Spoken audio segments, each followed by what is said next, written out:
Hey podcasters, are you tired of endlessly searching for the perfect guest for your show? Well, look no further. Podmatch is the ultimate platform for connecting podcast hosts with guests. Whether you're a seasoned podcaster looking for fresh voices or an expert wanting to share your knowledge, Podmatch has got you covered. It's kind of like a dating site for podcasts. With Podmatch's advanced algorithm, finding your perfect match is just a few clicks away. Simply create your profile, specify your interests, and let Podmatch do the rest. You'll be matched with guests or hosts who align with your interests in no time. To get started today, visit www.joinpodmatch.com/Quiet Connection Podcast and start making meaningful connections that will take your podcast to the next level.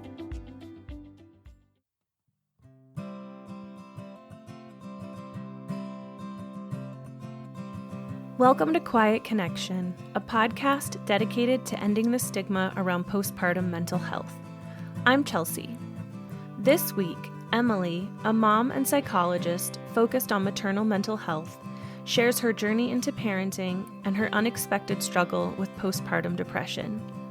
She highlights the importance of support systems, the challenges of transitioning into motherhood, and the transformation of her practice, Phoenix Health, to prioritize maternal mental health.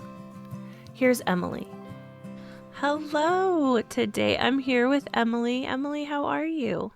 I'm doing well. How are you? I'm doing pretty good. I'm very excited to connect with you. I'm always excited to connect when I meet someone through my website, when they reach out through my website, because I'm like, oh my gosh, people are seeing it. So this is just me being thankful and excited that's how we connected. I have a whole list of things about you, but it would be so much better coming from you. I'd love it if you could introduce yourself and let us know who was Emily before Emily was a mom. Sure. So my name is Emily Guarnotta, and as you mentioned, I am a mom, but I'm also a psychologist, and I work with other moms. So I specialize in working with maternal mental health and perinatal mental health.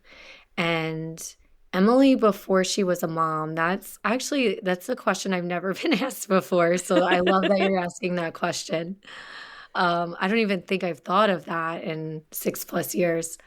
But yeah, Emily, before she was a mom, she was a really dedicated therapist, dedicated psychologist. My career has always been really important to me.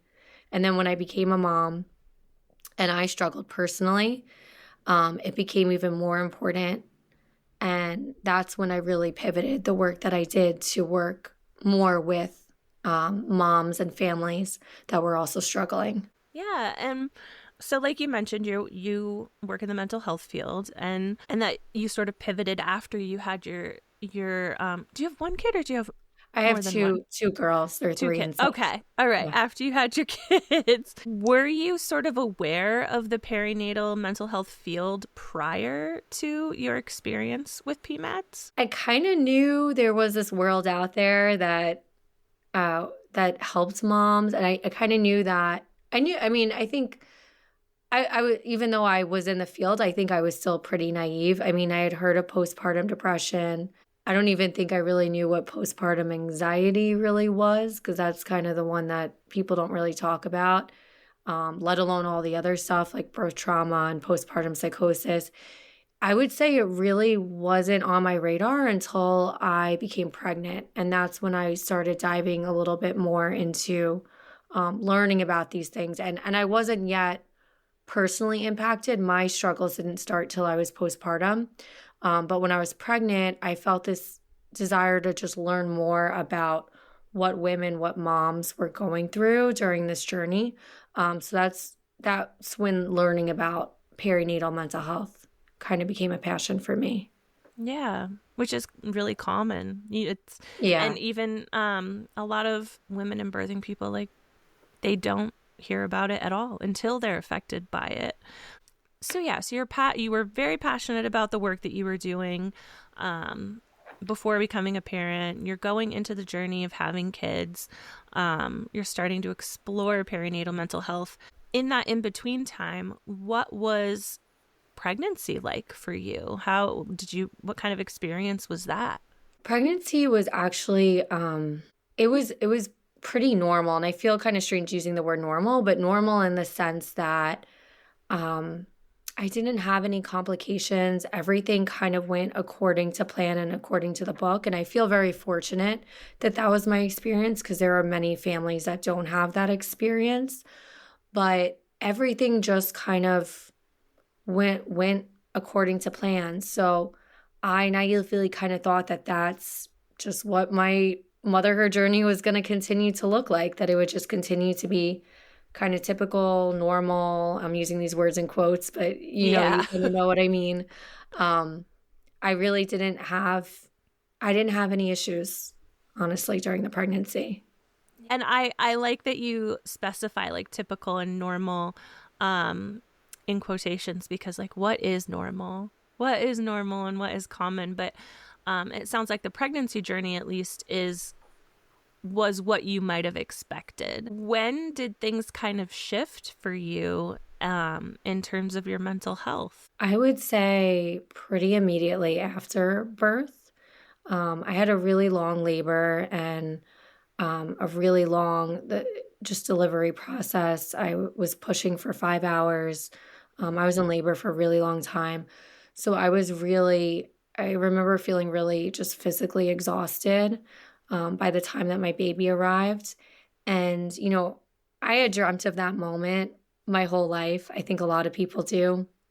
And it's certainly played up in our culture that it's going to be the most magical moment when your baby's put on your chest.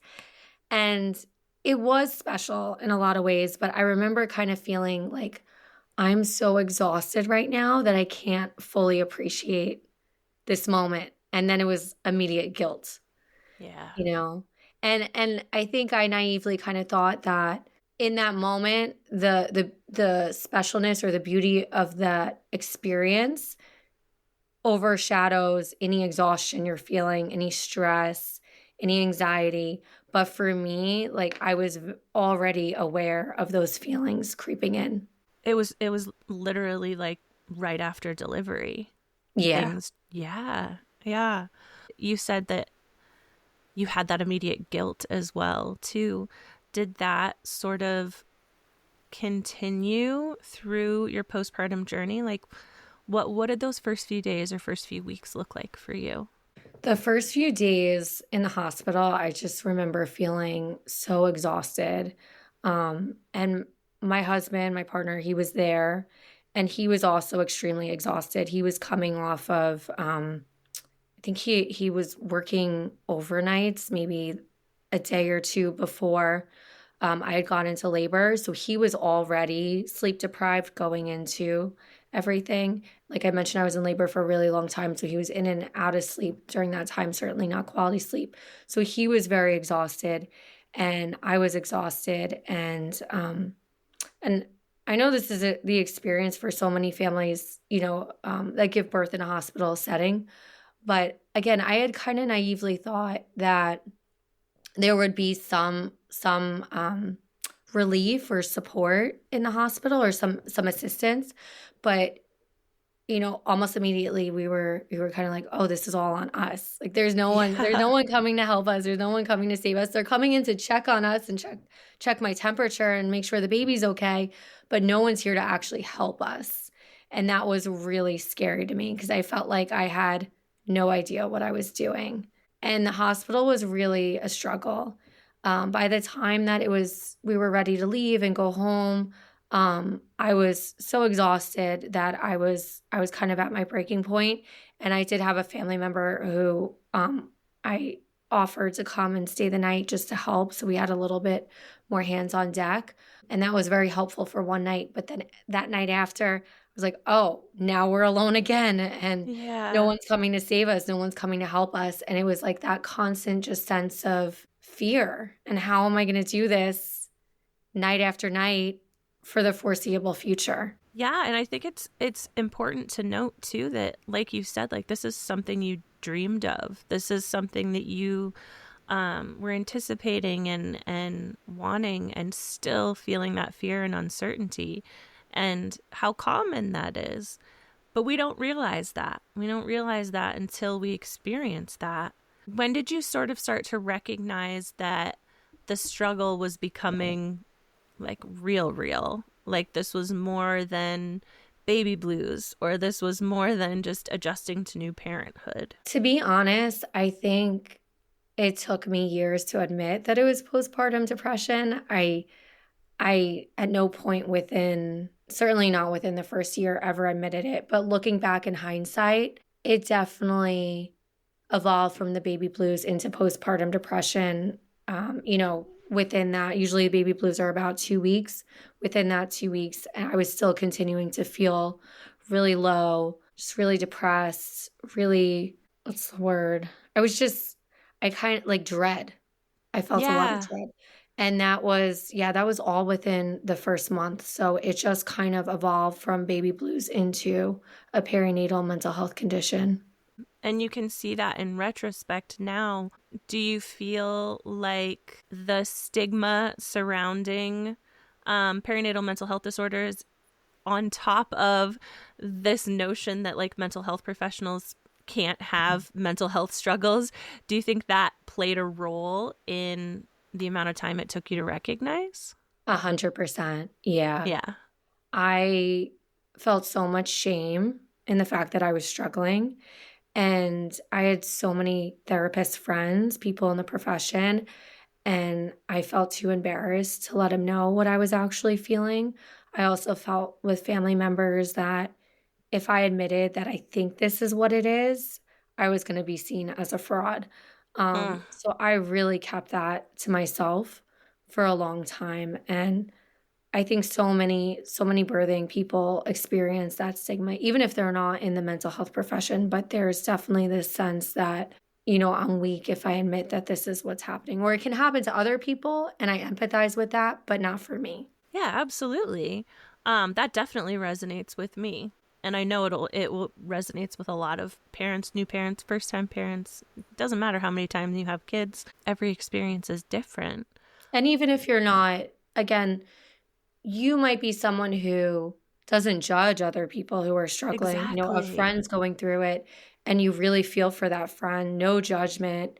You want to be there for them. But when it's you that has it, it's still, there's something about admitting I'm dealing with postpartum depression or anxiety that is just, it's so hard to say that out loud to another person or even to yourself. Absolutely. That's what I was going to say. Like to admit it to yourself. Was anybody in your support system aware of what was going on? Did you feel like you had anybody to sort of turn to? I certainly had people that I could share some of the day-to-day stressors with, but I really struggled, and I can't put the blame on them. It was really me that did not feel comfortable verbalizing really the extent of what I was going through. And I think a lot of my depression, and this is something that I see happen with a lot of other birthing people too that develop postpartum depression or anxiety, is that it can manifest as irritability. And when it manifests as irritability, you can kind of be seen as, for lack of better words, like a bitchy person. Like you can kind of come across like that, and it can be off-putting to people. And it's hard for people to look at you and say, maybe this bitchiness is coming from this other thing and isn't their personality. Well, and then you are much more well-versed in this than I am, but then you get into postpartum rage, which is a real thing that people don't talk about. It's all tied back.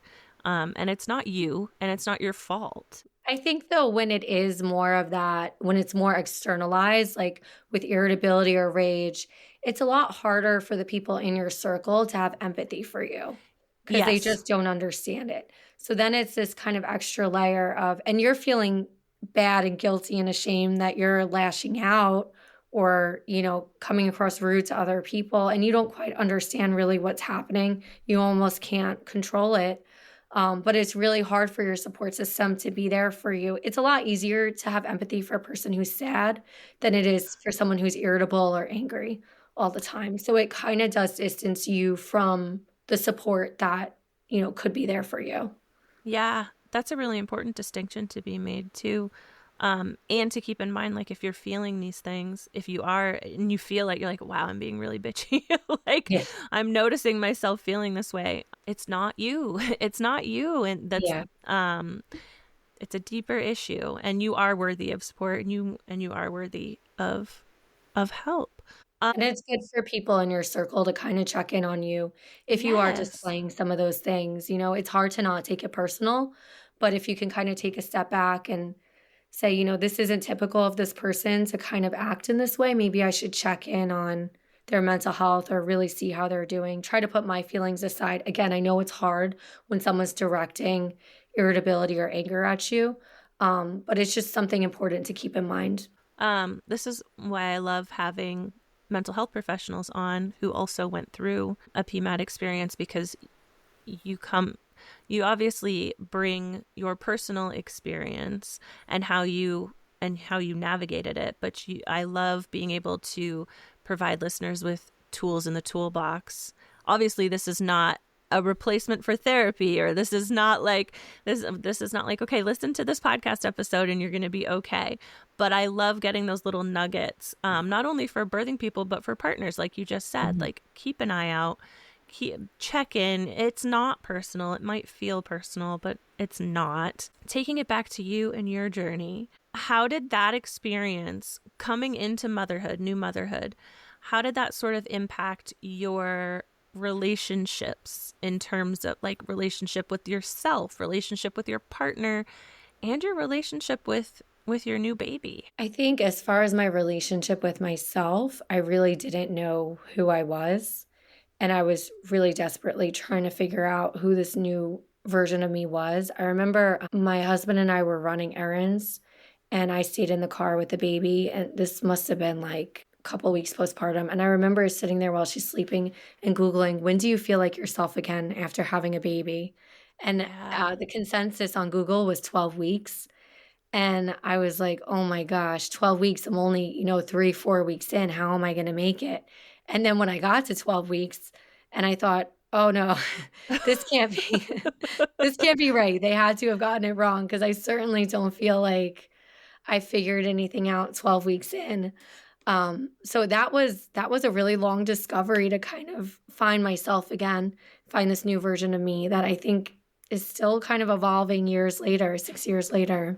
With my partner, I think we went through some of the typical experiences that can happen in a marriage when you have a baby, where you're overtired, there's so many more demands on you, so you're a little bit shorter with each other. But we were able to kind of band together and do our best and really work on what we had to. And we had been together for a long time, so I think that helped, that we knew who we were before she came, so we knew we were going to figure out who we were after.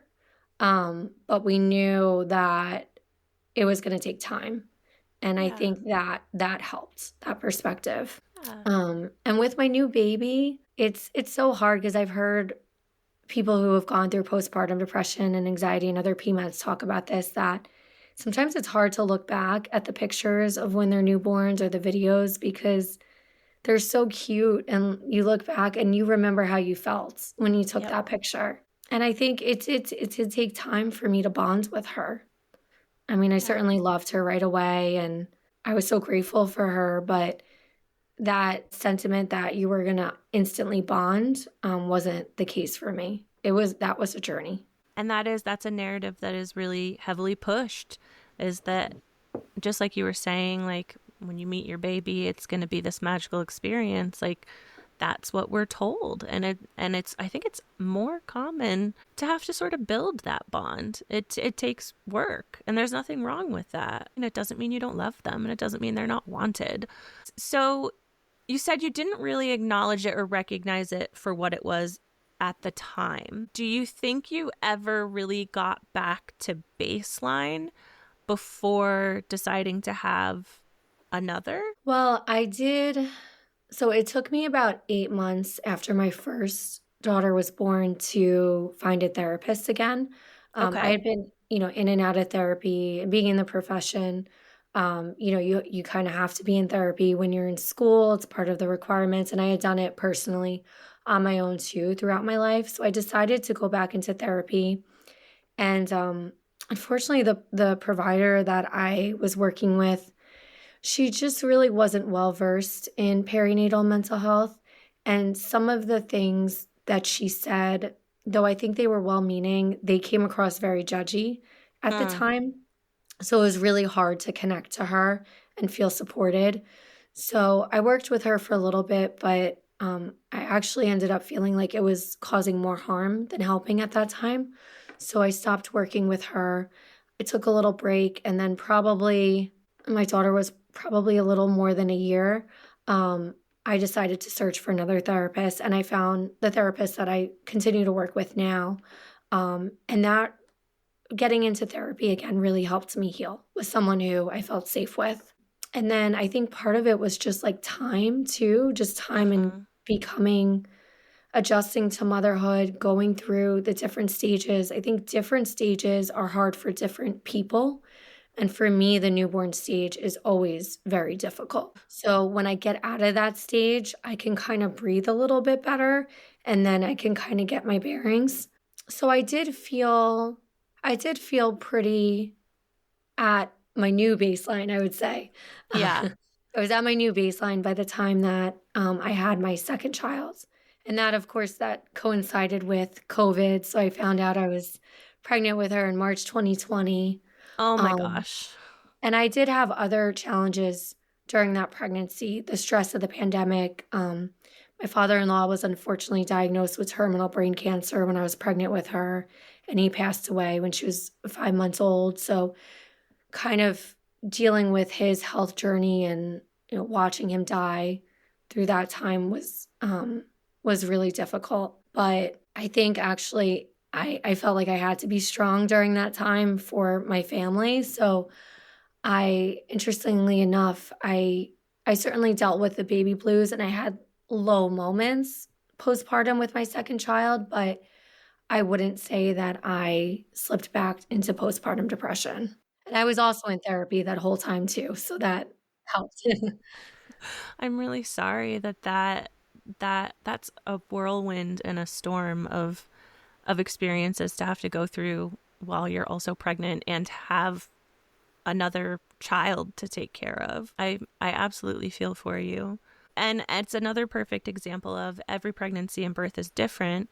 And you were a little more mentally prepared in terms of, at least for perinatal mental health disorders, definitely weren't prepared for the world to shut down and to experience health challenges within your family. But it sounds like you were a little more equipped in terms of like what to look out for should your mental health start to slip again. When did things start to sort of translate over into your professional practice? And you are the founder and owner of Phoenix Health, maternal mental health. When did that start to sort of develop? So I would say I kind of slowly dipped my toe into it after my first daughter was born, when I felt like when I had gotten back into therapy and I was healing.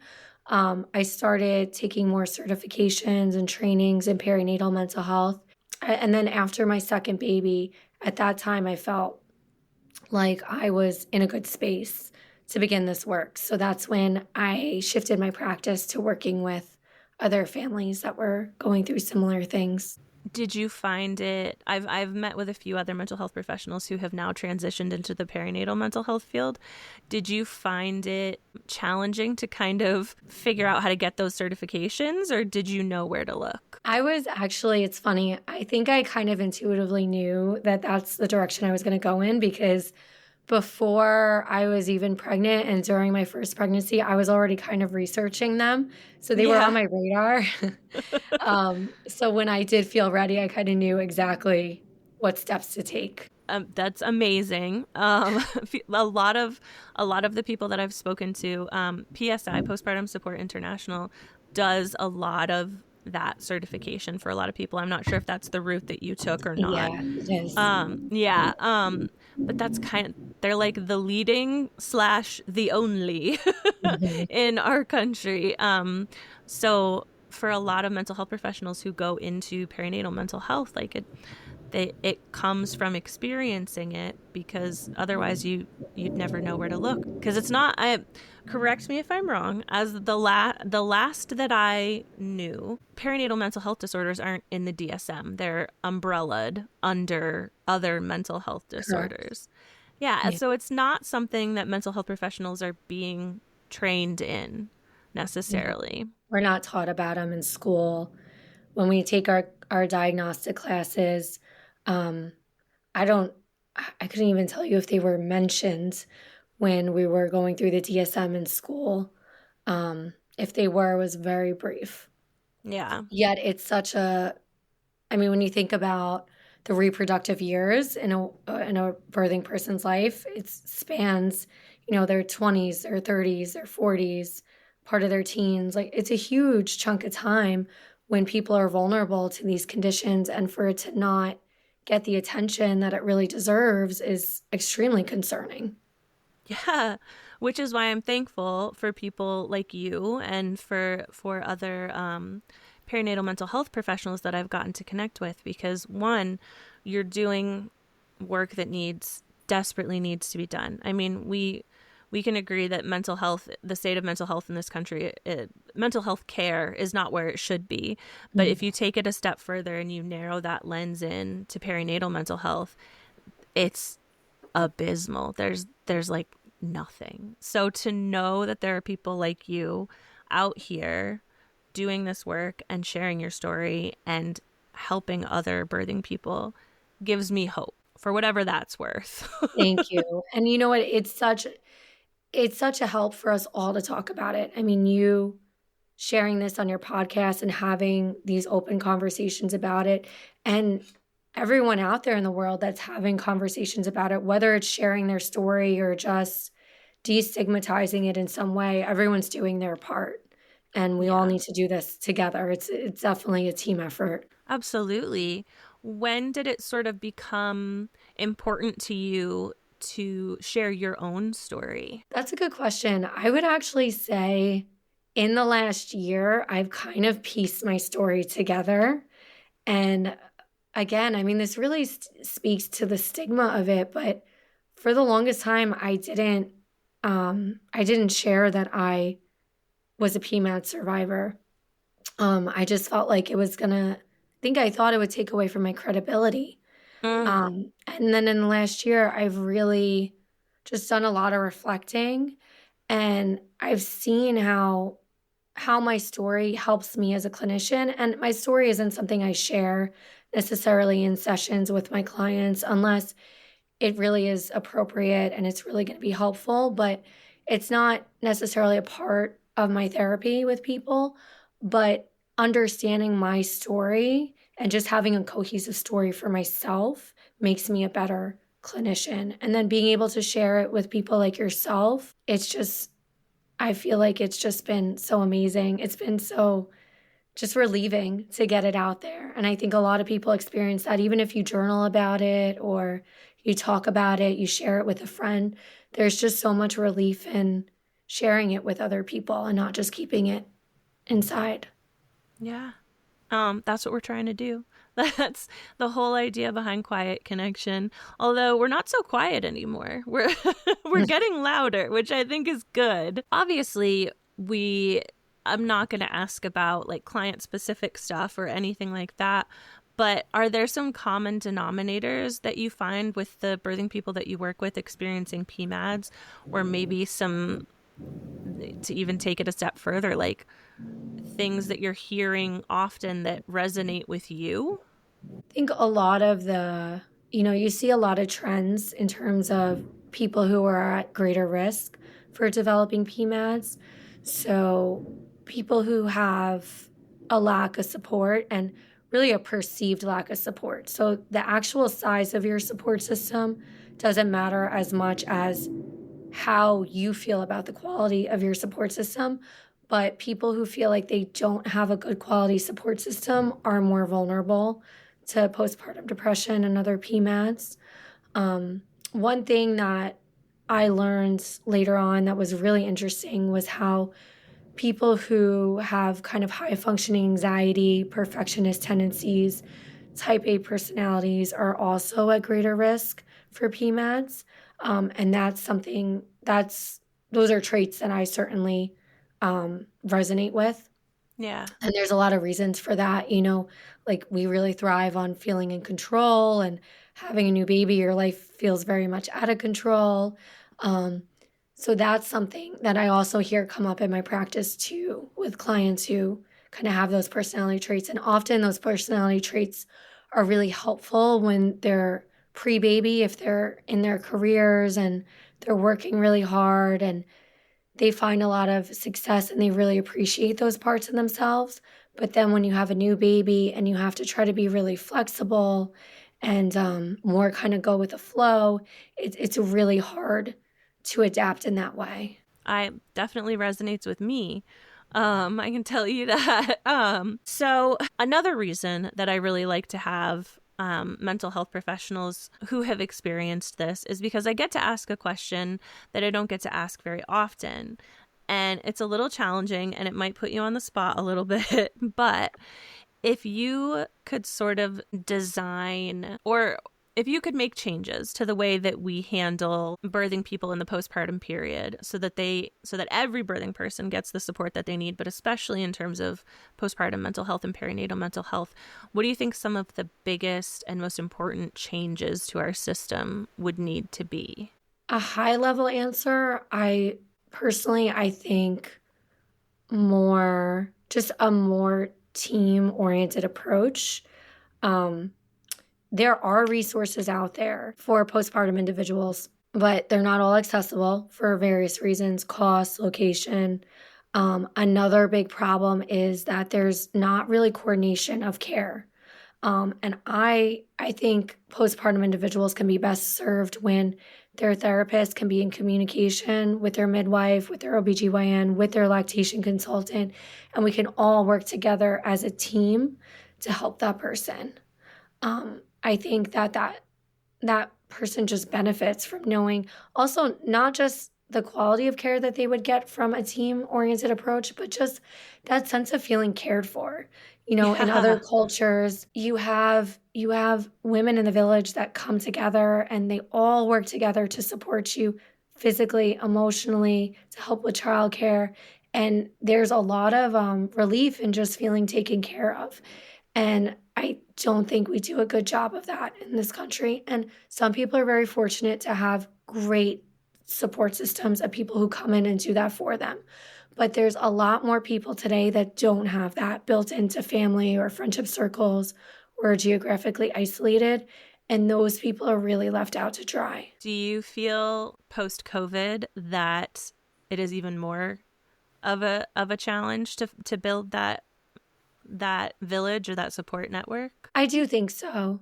I think COVID's a factor. I think there's so many social factors. For example, a lot of grandparents are having to work extend retirement, so they're not available to help. The cost of living is so much higher. There's just so many things that limit our access to help. And there's also generational differences. Something that actually comes up a lot with my clients is the differences in how they were raised versus how they're raising their children. Yeah. And that can get really disorienting. I see a lot of people kind of go through this process of kind of really processing their childhood. And even if they didn't have any really big traumas in their childhood, they're kind of looking back and they're going through it and they're feeling a lot of feelings about the way that they were raised. And they don't know what to do with these feelings. They don't know if they should address them with their parents or caregivers, if they should stuff them away. How does this affect how they parent their own children? That's something often in therapy that we work through, is all those feelings coming up and what to do with them. And so if anyone out there is experiencing that, it's very normal. There's a lot of There's a big push I fall under the elder millennial umbrella, and there's a big push for us in terms of like reparenting ourselves. Like whether you experienced trauma as a child or not, it really is taking that lens and looking back and being like, oh, like I definitely don't want to do it that way with my kiddo, and it wasn't fair that it was done that way with me. So yeah, that's it's a big thing right now. It's a really big thing. Yeah. How, with that in mind, how do you approach the topic of mental health? Your kiddos are pretty young. How do you approach the topic of mental health in your own family? We try to have really open conversations about feelings, and it's really cool because my one daughter, she's in first grade, and she's starting to learn mindfulness in school. And I've tried to do some mindfulness with her at home, but she was never really into it. She didn't think it was cool. But now that she's doing it in school, she's bringing it back home. So we're able to do that together. So at their ages, 3 and 6, we just do a lot of talk about feelings, a lot of talk about empathy, and about, some different coping skills that are appropriate for their age and that they're open to. And I think as their ages get older, that conversation gets a lot more complicated, but it's even more important. So I have to be honest, I'm kind of nervous for those conversations as they get older. They kind of scare me a little bit, even though I'm in the profession, but I know how important they are. You are not alone in that, and that's not unique to even being a mental health professional. My oldest is about to turn 9, like in just a couple of days, and the conversations that we're having to have really shifted, and it is scary. It's like nobody talked to me about these things when I was a kid. So yeah, I feel you 100%, and it is scary. So I think you're going about it in obviously the right way. You have your professional background, but just as a parent in general, none of us really know what we're doing. So it is scary. It's scary, but we're all doing our best to raise emotionally mindful and empathetic little humans. It sounds like that's what you're doing, and you're doing a great job of that. Thank you. So your practice is Phoenix Health. You are on social media, and I will absolutely tag your handles in the show notes. So listeners, if you're looking for more information, check the show notes and you can find out more about what Emily's doing. What are your hopes for Phoenix moving forward? Our hope is to continue to grow and to reach even more families.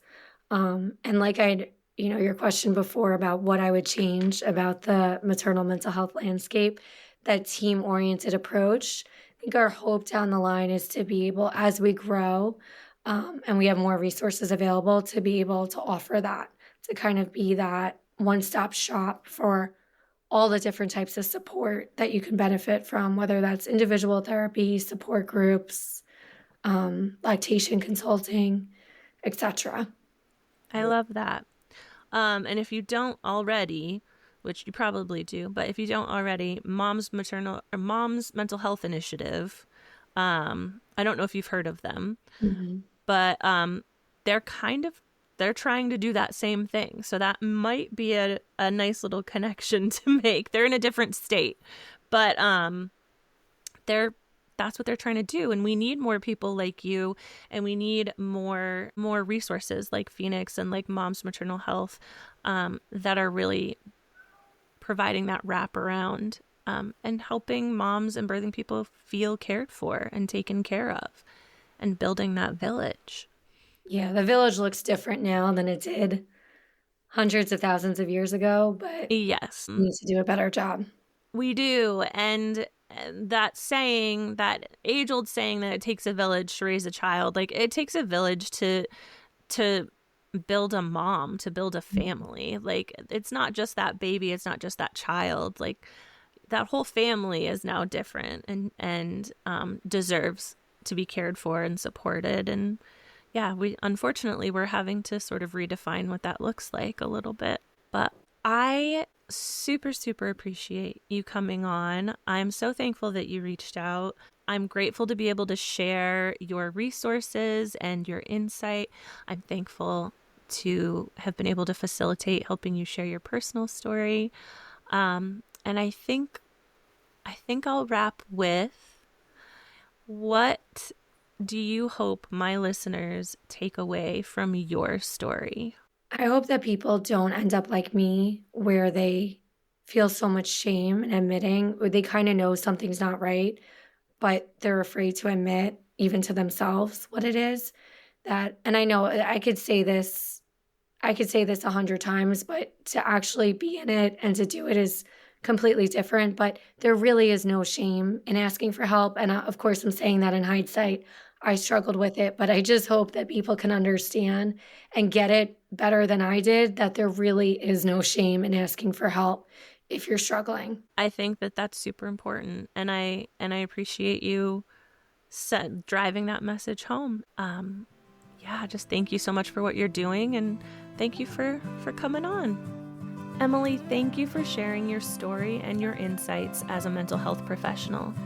I especially appreciate you taking the time to connect with me and my listeners, even though I know you weren't feeling your best. Thank you for the work that you're doing to help end the stigma and provide quality perinatal mental health care. Listeners, please be sure to check the show notes so you can learn more about Emily and Phoenix. You can keep up with us on Quiet Connection by following us on Facebook, Instagram, TikTok, and Threads at Quiet Connection Podcast. You can help our community grow by leaving us a rating and review on Apple Podcasts or Spotify, and consider sharing our episodes on social media. To share your personal journey, you can contact us through our website, quietconnectionpodcast.com, or by email at quietconnectionppmh@gmail.com. Join us next time when another story is told and you realize you are not alone. I see you.